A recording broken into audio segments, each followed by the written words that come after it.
Y Juan nos dice en capítulo 1, versículo 14, y vimos su gloria, gloria como del unigénito del Padre, lleno de ¿qué? Gracia y de verdad. El rostro de Moisés brilló temporalmente debido a la gloria de Dios, y él velaba su rostro para no asustar al pueblo. Eso lo vemos al final del capítulo 34. Pero nosotros, Pablo nos dice en 2 Corintios, con rostros ¿qué? Descubiertos, contemplamos la gloria de Dios en la faz de Jesucristo, quien es la imagen del Dios invisible. Moisés ascendió a la cima del monte donde se manifestó la parte trasera del Señor. ¿Se acuerdan? Que Dios le dijo, solo verán mi espalda, la gloria de Dios. Pero Jesús ascendió no al monte Oreb, Jesús ascendió al mismo trono de Dios en el cielo para defender nuestra causa ante el mismo rostro de Dios. Hebreos 9:24. Moisés solo pudo preparar un segundo par de tablas de piedra para reescribir la ley, pero Pablo nos dice en Romanos que Jesús descendió a nosotros en semejanza de carne de pecado y cumplió con el requisito de ¿qué? De la ley en nuestro nombre, para que la ley ya no nos pueda ¿qué? Condenar más. Moisés solo pudo señalar la promesa hecha a los antiguos padres. Acuérdate de lo que le dijiste a Abraham y a su simiente. Pero Jesús se señala a sí mismo porque Él es la simiente de Abraham, a quien se le hicieron todas las promesas. Gálatas 3:16. Y por último, Moisés solo pudo ofrecer la sangre de animales y establecer un tabernáculo temporal. Pero Jesús ofreció su propia sangre perfecta. Y está construyendo una casa eterna para Dios su Padre, es decir, la iglesia, que es su cuerpo y la sustenta con el Espíritu Santo. Como afirma también nuevamente el escritor de Hebreos, y otra vez se me olvidó poner aquí el capítulo, vamos a ver cuál es este. Pero estando ya presente, ¿alguien sabe dónde? Se me olvida dónde, seguro que puede ser el 9, capítulo 9, versículo 11. 9:11, lo tenía, sí, ok, perfecto, entonces lo tenía en la memoria.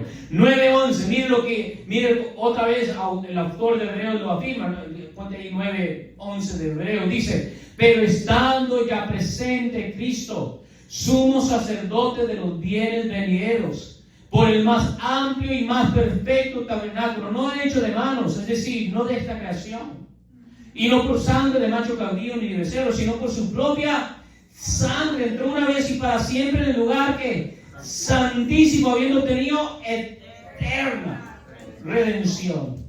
Porque si la sangre de los toros y de los machos cabríos, si las cenizas de la becerra rociado a los inmundos santifican para la purificación de la carne, 14, cuanto más la sangre de Cristo, el cual mediante el Espíritu eterno se ofreció a sí mismo sin mancha a Dios, limpiará vuestras conciencias de obras muertas para que sirváis al Dios vivo.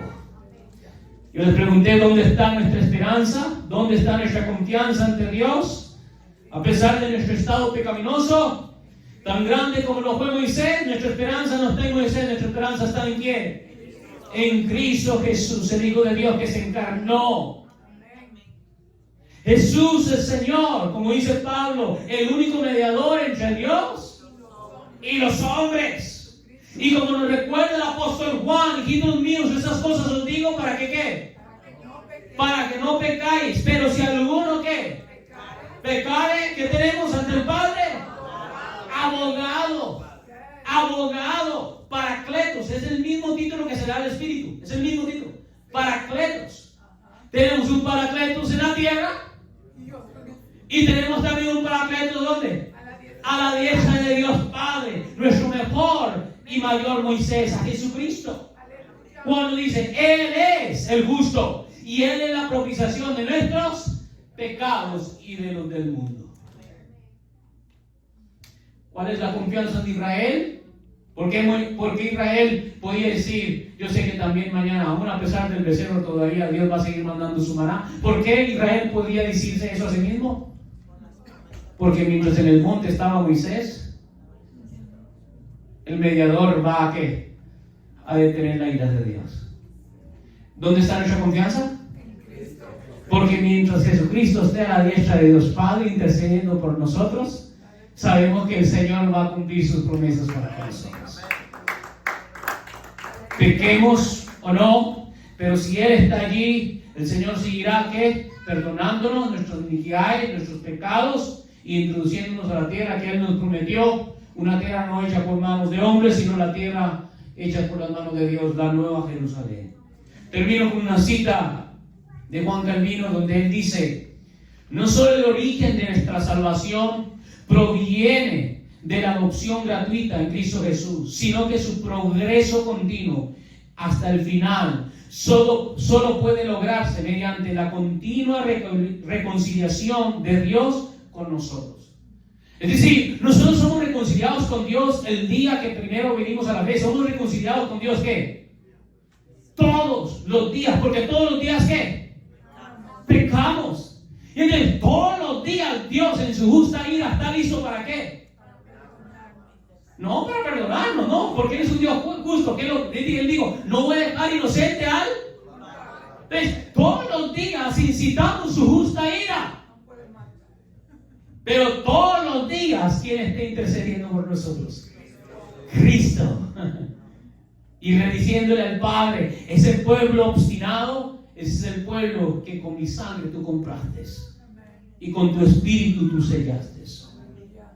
Mientras nuestro mediador esté a la diestra del Padre, les puedo asegurar, entraremos a nuestra tierra prometida, a la Jerusalén celestial.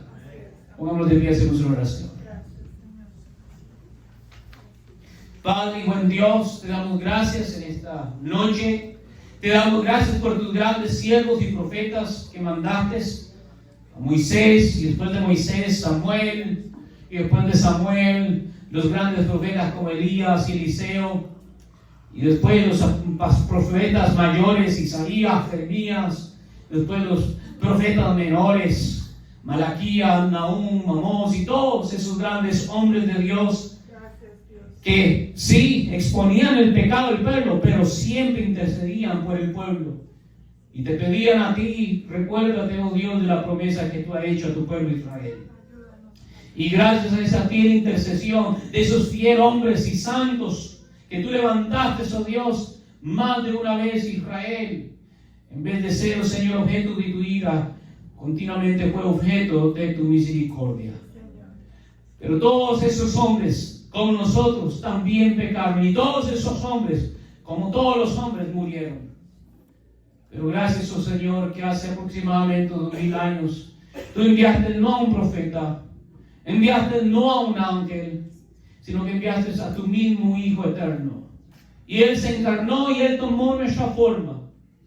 Y Él hizo lo que Moisés no pudo hacer. Él hizo lo que Isaías no pudo hacer. Él cumplió la ley a perfección. Y sin embargo, Él murió en un madero como si fuera el peor de los pecadores. Él dando su vida por pecadores. El justo por los injustos. El santo por los pecadores. El mediador intercediendo con su propia alma, diciéndole al Padre: ¿por qué me has desamparado? Él entregando su propia vida en rescate por el pueblo. Y ese pueblo somos nosotros. Padre, gracias, gracias. Porque no solo hizo esa obra de expiación, sino que al tercer día lo resucitaste.